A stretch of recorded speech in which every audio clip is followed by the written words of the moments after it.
Pengantin pengganti, part 4. Ini, kan bukan arah ke rumah lo, Cass. Lo mau ke rumah siapa, sih? Jangan-jangan rumah sugar daddy lo, ya? Bisik Arumi sambil mendekatkan wajahnya pada telingaku. Mataku terbelalak mendengar kalimatnya. Tanganku spontan mengeplak kepala dan mendorong pipi Arumi untuk menjauhiku. Sakit, Kejia bego. Pekik Arumi dengan tangan yang mengusap-usap bagian kepalanya yang kugeplak tadi. Aku menatap gadis itu dengan tatapan datar dan tangan yang terlipat di D*A. Siapa suruh mulutnya asbun? Asal bunyi terus. Ih, gue piting juga lo lama-lama. Balasku dengan nada gemas dan mata yang kini mendelik padanya. Gue nggak punya papa gula. Yang ada, mama gula. Ini yang lagi nyetir di sebelah gue nih. Gue, kan baru dibeliin baju sama sepatu baru. Makasih banyak loh, sugar mommy. Lanjutku menyindir Arumi sambil terkekeh. Arumi nggak membalas ucapanku karena lampu lalu lintas sudah berubah warna menjadi hijau. Tetapi gadis itu malah mengacungkan jari tengahnya padaku. View Cass, balas gadis itu yang kini bergantian mendelik padaku. Stop, berhenti di sini, nih. Pekikku sebelum mobil Arumi sempat melewati rumah Mas Nino. Buruan, turun. Tunggu apa lagi? Tunggu gue yang angkatin badan lo, gitu. Desis Arumi mengusirku ketika mobil yang dikendarainya sudah berhenti tepat di depan gerbang rumah Mas Nino. Ya, sabar dikit kenapa, sih? Gerutuku sambil meraih dua paperback yang ada di kursi penumpang bagian belakang. Ini rumah siapa, sih, Cass? Gedong banget, pasti yang punya tajir melintir ini. Tanyain, dong, yang punya mau nggak sama gue? Celutuk Arumi sambil memandangi eksterior rumah Mas Nino dari balik kemudi. Gadis itu nggak dapat menyembunyikan raut kagum yang tercetak jelas di wajahnya. Ini rumah mantan calon abang ipar gue yang sialnya udah jadi suami gue sekarang, jawabku di dalam hati.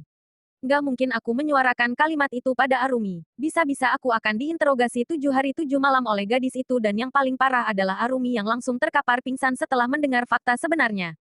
Rumah om gue. Kalau berangkat dari sini, kan lebih dekat sama tempat acaranya. Jawabku disertai dengan alasan paling masuk akal yang bisa dihasilkan oleh otakku. Udah balik lo sana. Acaranya bentar lagi. Awas aja kalau lo telat jemput gue. Ya, lanjutku seraya keluar dari mobil Arumi sebelum menutup pintu mobilnya. Lo juga sama, ya. Awas belum siap. Kalau gue udah duluan sampai.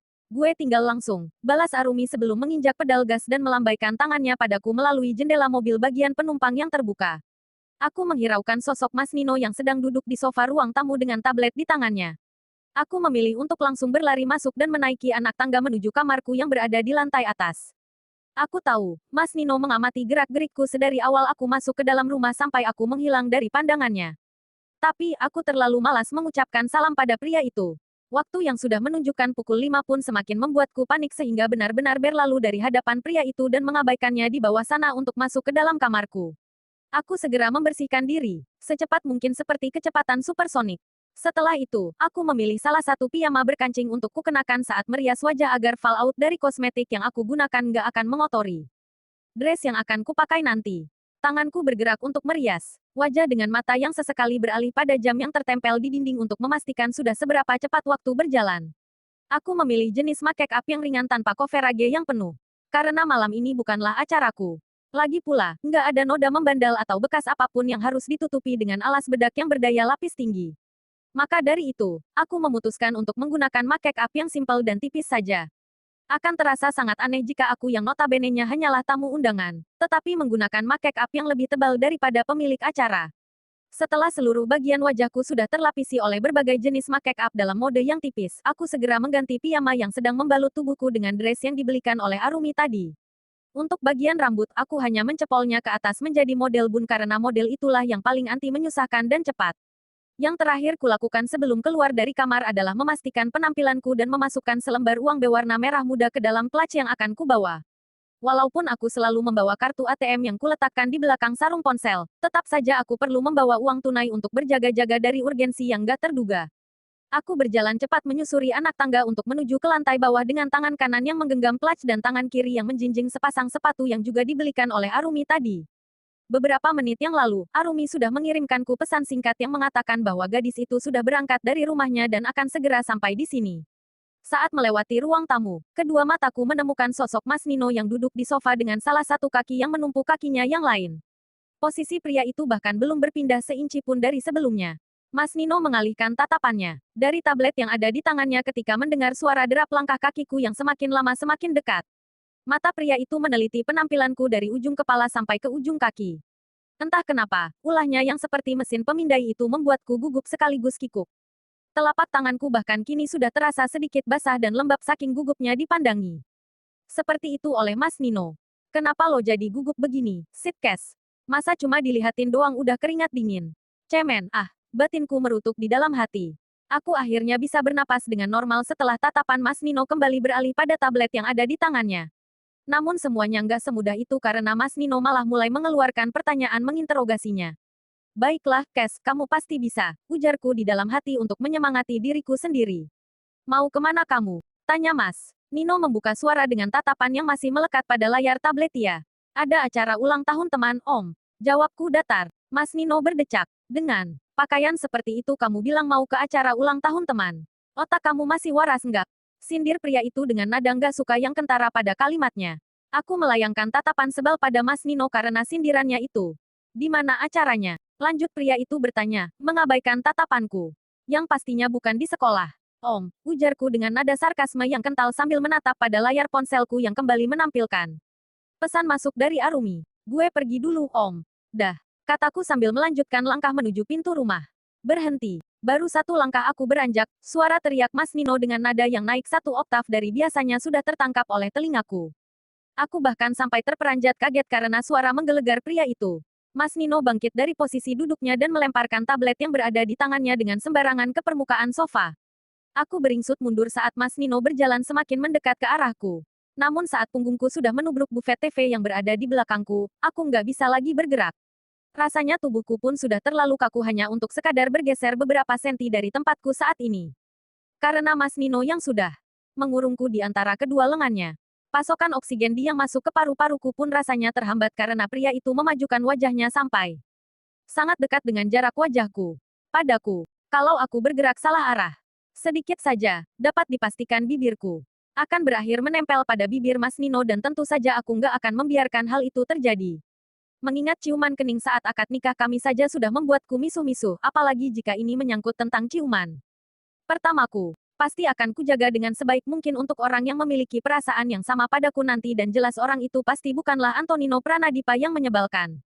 Ini, siapa yang mengizinkan kamu pergi, Kejia? Gumam Mas Nino bertanya dengan bibir yang masih berada beberapa sentimeter di depan bibirku. Napas pria itu yang beraroma min menyerbu masuk ke dalam indera penciumanku karena posisi kami yang terlampau dekat ini. Udah mendapat izin dari siapa? Kamu sampai berani pergi seperti ini? Sambung Mas Nino bertanya dengan tubuhnya yang masih mendesakku sampai menempel pada bufet TV yang berada di belakangku. Pria itu sama sekali nggak memberikan celah di antara tubuh kami padahal aku sudah megap-megap seperti ikan yang terkapar di tanah. Bahkan untuk sedikit memundurkan tubuhnya atau setidaknya melonggarkan kukungan lengannya saja pria itu nggak mau melakukannya. Habislah kamu, Kejia, batinku di dalam hati. Di dalam kepalaku, otak yang kumiliki sedang bekerja untuk mencari jawaban atas kemarahan Mas Nino yang aneh ini. Bukannya pria itu sendiri yang berpesan padaku bahwa jangan mengharapkan apa-apa dari pernikahan ini, kan? Itu sama artinya dengan kalau kami nggak memiliki hak untuk mencampuri urusan satu sama lain, kan? Tapi, kenapa malah pria itu marah? Marah seperti ini saat tahu aku akan pergi ke pesta ulang tahun temanku. Apa aku yang salah menafsirkan kalimat Mas Nino? Tapi sepertinya aku nggak mungkin salah, kan? Ulah aneh pria itu benar-benar membuat keningku berkerut. Nggak ada urusannya sama lo, Om. Emangnya kalau gue pergi, harus minta izin dulu, gitu? Tanyaku dengan mata yang berani menatap tepat di matanya. Walaupun mataku yang menatap pria itu, tapi malah detak jantungku yang nggak bisa bekerja dengan normal. Organ tubuhku itu malah memompa sangat cepat sampai-sampai rasanya seperti akan meledak sebentar lagi. Lo lupa, ya Om, dengan apa yang lo bilang hari itu. Jangan berharap banyak sama pernikahan ini, kan? Berarti itu sama aja artinya dengan kita nggak boleh mencampuri urusan pribadi masing-masing, dong, sambungku masih dengan jantung yang berpacu dengan cepat. Sebuah senyum asimetris terukir di bibir Mas Nino setelah mendengar ucapanku. Oh, kamu lupa di mana kamu tinggal sekarang dan rumah siapa ini? Atau, kamu mau bermain-main sama saya? Gumam Mas Nino dengan nada yang membuat bulu kudukku meremang saat mendengarnya. Aku memilih untuk memalingkan wajahku ke samping, mengalihkan tatapan dari mata Mas Nino sehingga wajah pria itu kini tepat berhadapan dengan pipiku. Aku yakin, jika aku menatap mata Mas Nino sedikit lebih lama lagi, sepertinya aku akan terserang penyakit serangan jantung mendadak di usia dini. Tin, tin, tin, suara klakson yang kuyakini berasal dari mobil Arumi membuatku terperanjat. Kaget, karena suara itulah puncak Kepalaku pun berbenturan dengan hidung Mas Nino. Au, pekikku sambil mengusap puncak kepalaku yang baru saja bertubrukan dengan indera penciuman. Mas Nino, berbeda denganku yang memekik. Kesakitan, Mas Nino malan. Memundurkan beberapa langkahnya ke belakang, bahkan kukungan lengan pria. Itu kini sudah hilang dari sisi tubuhku. Mas Nino menatapku dengan tatapan tajam sambil memegangi hidungnya, walaupun mulutnya nggak mengeluarkan sepatah kata pun. Saat Mas Nino menjauhkan sedikit tangan dari hidungnya, tampak darah segar mengalir dari sana. Bahkan sudah ada yang merembes sampai mengenai telapak tangan pria itu. Aku terkesiap, sejenak menatap darah segar yang terus mengalir tanpa henti itu. Terbersit sedikit rasa bersalah di dalam hatiku sehingga aku mendekati Mas Nino sembari bergumam Om. Ketika kakiku maju selangkah, kaki Mas Nino malah mundur selangkah. Pria itu seakan-akan gak ingin didekati. Olehku, aku layaknya seperti virus. Mematikan yang patut dijauhi atau bahkan jika perlu dimusnahkan saja. Mas Nino berjalan cepat ke belakang, menuju area dapur dan ruang makan. Pria itu meninggalkanku yang terdiam di tempat dengan suara klakson mobil Arumi yang sudah kembali berbunyi. Aku menggelengkan kepala untuk menghalau rasa bersalah yang tiba-tiba menyusup ke dalam hati dan benakku. Tapi, kalau dipikir-pikir, ini bukan sepenuhnya salahku, kan? Lagi pula, siapa yang menyuruhnya untuk mengikis jarak sampai sedekat itu dengan kuku? Tapi entah kenapa, aku masih tetap mencemaskan keadaan Mas Nino. Walaupun tanganku sudah membuka pintu rumah dan hendak bersiap untuk pergi. Om, gue pergi dulu. Dengan atau tanpa izin dari lo, kataku dengan volume yang sedikit keras dari ambang pintu yang sudah terbuka. Terserah. Kalau bisa nggak, perlu pulang lagi sekalian. Balas Mas Nino dari arah dapur sebelum aku sempat menutup pintu rumahnya dengan rapat. Jika kalian suka silahkan subscribe, like and comment dan jangan lupa untuk share ke akun media sosial kalian agar Wadah Cerita bisa terus bisikin cerita-cerita seru dan menarik untuk kalian semua. Terima kasih.